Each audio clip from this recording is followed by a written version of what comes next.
In the fall of 2015, me and at the time my 15-year-old son Gabriel were out scouting for deer. We have a beautiful 15-acre old growth, mature stand of trees with rolling hills and Brandywine Creek, the name of my farm, running right through it. The deer had been exceptionally greedy that summer, and farmers are conservationists first, and our ecosystem was out of whack because there were too many deer and there wasn't enough food. In my youth, I was an avid deer hunter. The sound of my name sent deer screaming and running away. But I had lost that taste. I just did not enjoy it anymore. I actually enjoyed, waking up early in the morning, cup of coffee, taking my rifle and going and sitting.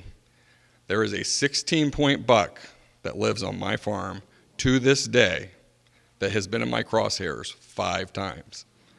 And he knows I'm never going to shoot him. For one, he's too big to carry back to the house. So, my son, I explained to him that, we don't really eat deer. That's the other reason. I eat the jerky, and then we typically donated. We would always donate the rest. There's organizations that would take it and give it to food banks and shelters. And my son looked at me and he said, well, maybe some of the deer meat will go to my school. I'm like, buddy, they can't serve deer meat at your school. That's not allowed. And he goes, no, at our food pantry. And I said, you guys don't have a food pantry. And he said, yeah, we do. I was like, okay, no, you don't. And I didn't think anything else of it other than he kept saying food pantry.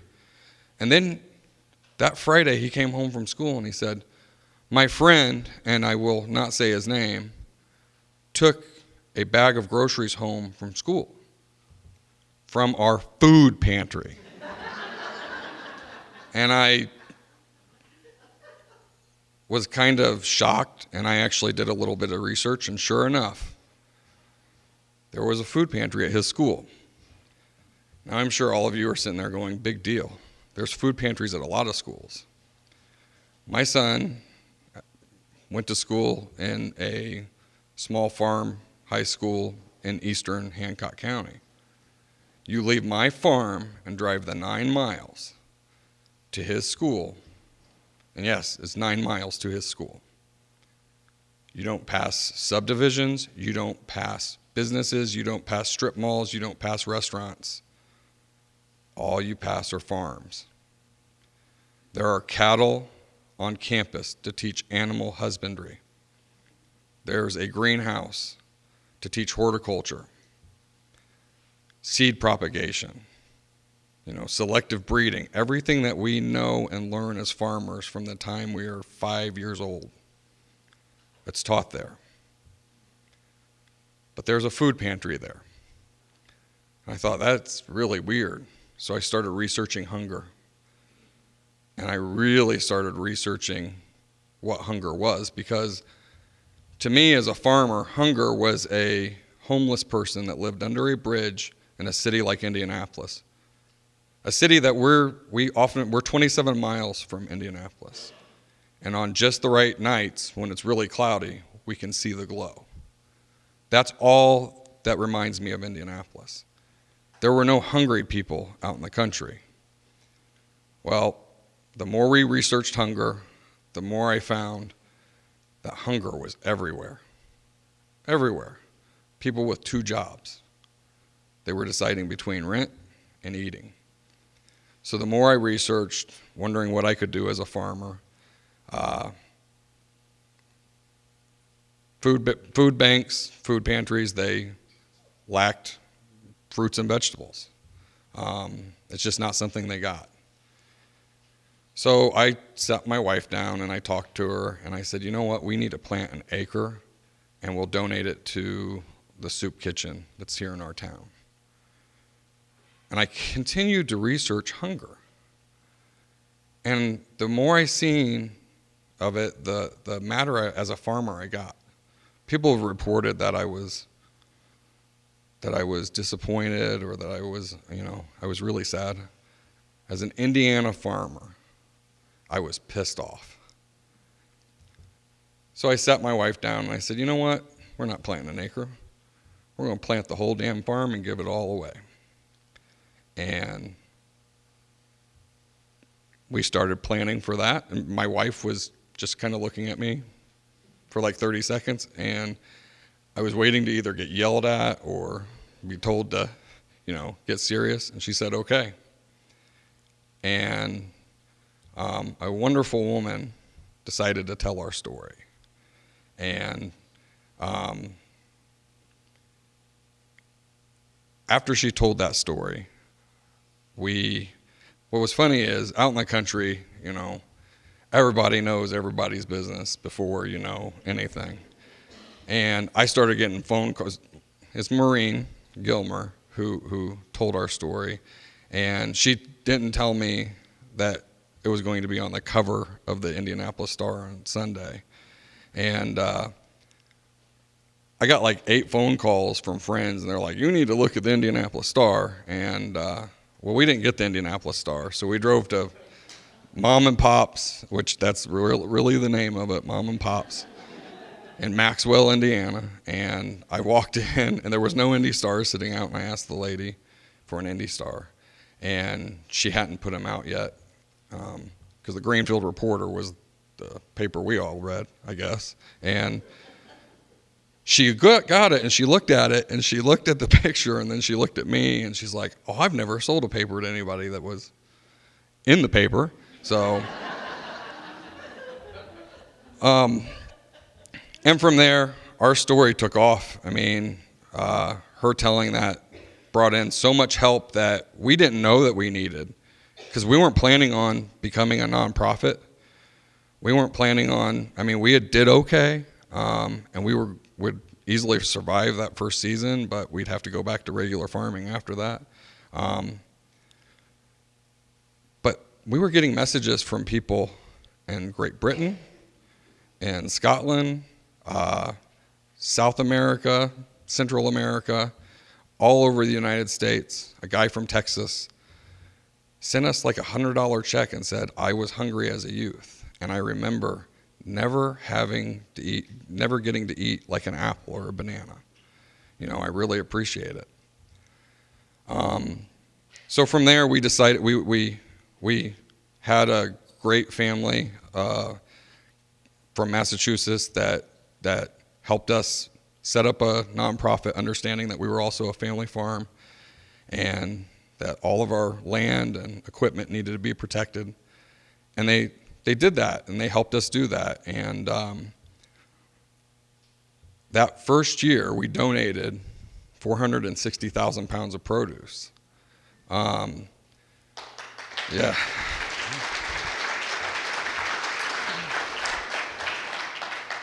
Something that sticks out to me the most from that first season is my middle son, Elijah, who does not varnish his opinion ever. And his tongue is just as sharp as can be. And he was loading tomatoes into a truck that was going for a delivery. The delivery was to an assisted living facility that was for low-income people. And I remember he picked up the last crate of tomatoes and slammed it down. And he said, I'm sick and tired of working for these lazy people. And don't think anything bad of him. That's the American farm kid today. And I said, well, guess what you get to do? You get to go with me to deliver. And even though they were like 22 miles from us, it seemed like 220 miles because Elijah wouldn't stop.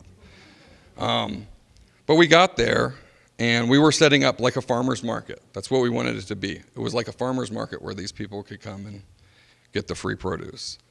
And Elijah got out of the truck and walked up and a veteran from the Korean War walked up to Elijah as he was unloading and stretched out his hand and said, "It's good to see a kid your age doing this kind of work for us." The director of the center actually told us right there that they had announced it 2 days ago, and people had lined up at 8 o'clock that morning to get our stuff. Elijah turned and went back to the truck because he was crying. He was getting teary-eyed, just like I am now. And he just said, "Dad, we need to plant more next year." That's when I knew I was doing it right. Funny enough, when I told all my friends and family what we were planning on doing, one of my very good farming friends said, "Did you fall out of the tractor and hit your head? Do you need a CAT scan?" No, that's what we chose to do. And it's taken us places that farmers should never be able to go. But we've been able to go. Maureen also wrote a story about a wonderful young woman who I'm dear friends with to this day that did an awesome program called the Community Food Box. Well, I read the story and I called her. And I said, "Hey, I want to put fruits and vegetables in your food boxes." You know, they're the old newspaper boxes and they just put them in. Well, she's like, "We can't put fruits and vegetables in there." I was like, "Well, I got a bunch and they're free, so..." And she's like, "Well, maybe you can help my dad. He takes fruits and vegetables for an organization that he runs called Flanner House." I said, "Sure." So I actually Googled Flanner House. Mind you, I'm a white good old boy from Hancock County. I don't know anything about Flanner House till I Googled it, and I called, and I talked to the guy, and he's like, "Yeah, we could take some fruits and vegetables. Just bring whatever you got." I was like, "You sure?" And he said, "Yeah." So I was able to load one of my F-350s up with almost 4,000 pounds of produce, and I drove it down there to him. He was not expecting that. He actually said, and this is his words, not mine, "I thought you were just another community gardener." I'm like, "No, you got to come out to the farm and see what we got going on." And he started talking about an urban farm thing that he wanted to do there. And we walked, and sure enough, Brandon Cosby showed me his dreams of wanting to have an urban farm, but he didn't know how to get started. He had talked to enough academics, to know that he's talking about feasibility studies, he's talking about this and this and this, and I said, "Do you have soil tests?" He said, "Yeah, I have those." I looked at him, I said, "When do you want to plow?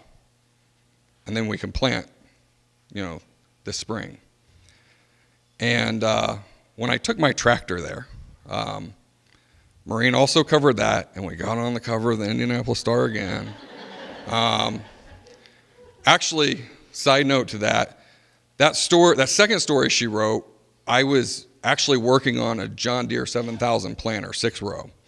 And I was right in the middle of it, and the phone rang, and it said, New York, New York. Well, we get calls from reporters a lot. And my oldest son went, "Oh, it's another reporter that wants to come take pictures of us on our tractors." I said, "Whatever, it's okay."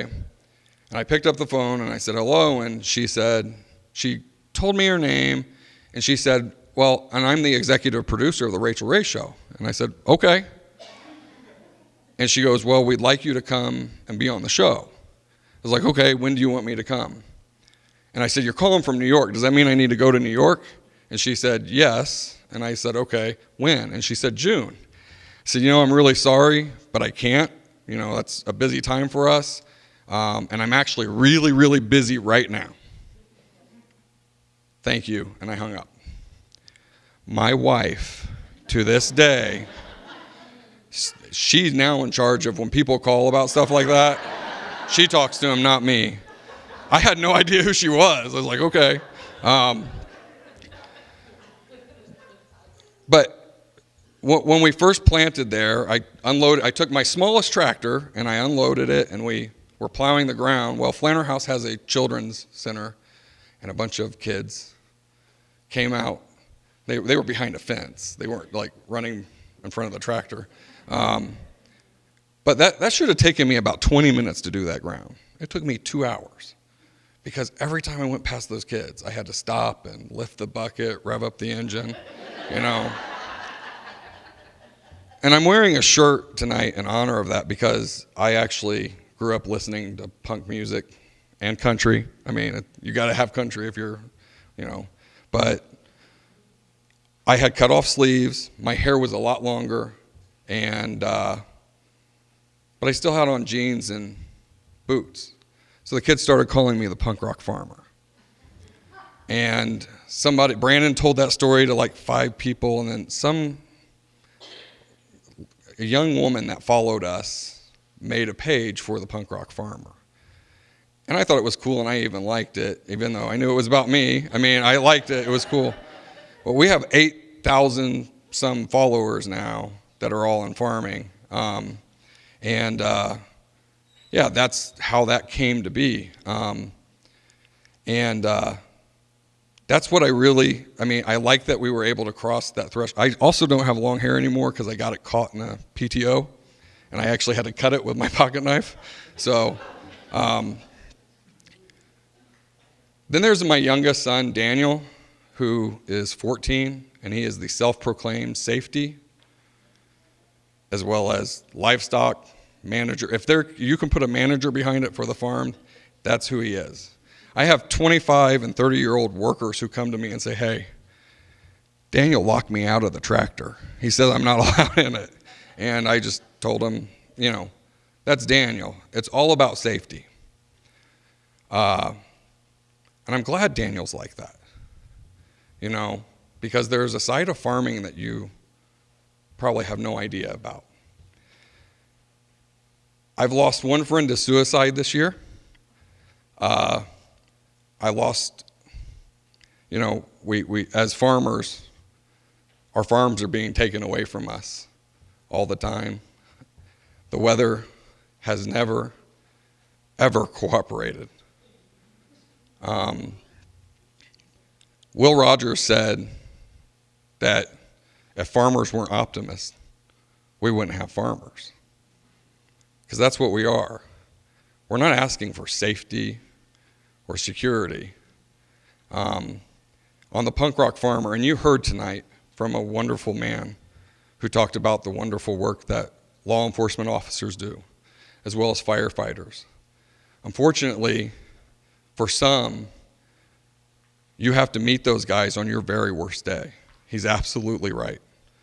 And they're making sure that those worst days are few and far between because of the work that they do. But every day, 3 times a day, you need me and my brothers. We are 1.5% of the population that feeds everybody else. In Indiana last year, we lost 35 farmers in farm accidents. I don't know if any of you would know what it's like to stand there with a third close call with your 16-year-old. Because that's what family farms are.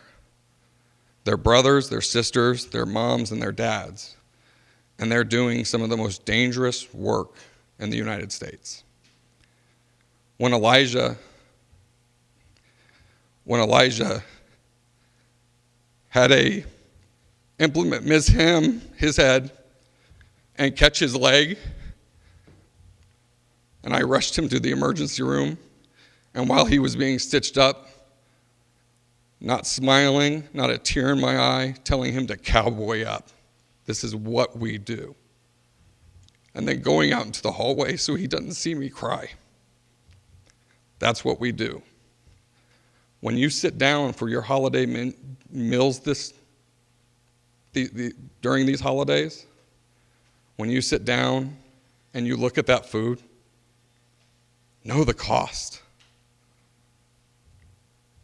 The Friday before Thanksgiving, our farm community lost an 18-year-old in a grain bin accident.